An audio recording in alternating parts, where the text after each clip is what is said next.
வணக்கம். 1/4 கிலோ கத்திரிக்காய் வாஷ் பண்ணி கட் பண்ணி வச்சுருக்கேன்.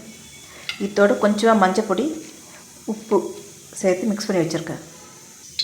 கடாய் சூடானதை 3 ஸ்பூன் எண்ணெய் விட்டு ஊற வச்சு கத்திரிக்காய் சேர்த்து லேசாக வதக்கணும்.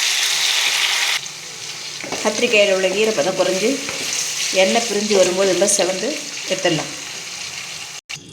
அதே எண்ணெயில் 1/4 ஸ்பூன் கடுகு பொரிஞ்சது, நறுக்கின வெங்காயம் 2,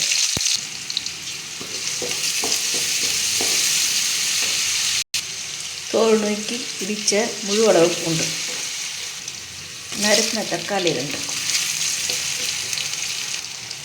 1/4 ஸ்பூன் மஞ்சள் பொடி, 1/4 ஸ்பூன் சிகப்பு மிளகாய் பொடி, 1 ஸ்பூன் தனியா பொடி, 1/4 ஸ்பூன் உப்பு லேசாக கலந்து விட்டு வதக்கின கத்திரிக்காய்,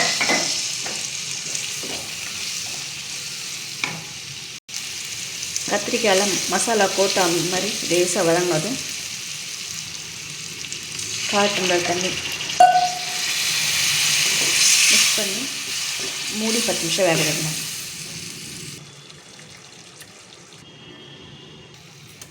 ஏற்கனவே எண்ணெயில் வதங்கினதுனால கத்திரிக்காய் சீக்கிரம் வதங்கி வந்துடும். இந்த அளவு சுருண்டு வரும்போது வேர்க்கடலை பொடி 3 ஸ்பூன் வேர்க்கடலை பொடி சேர்த்து லேசாக கலந்து விட்டு இறக்கிடலாம்.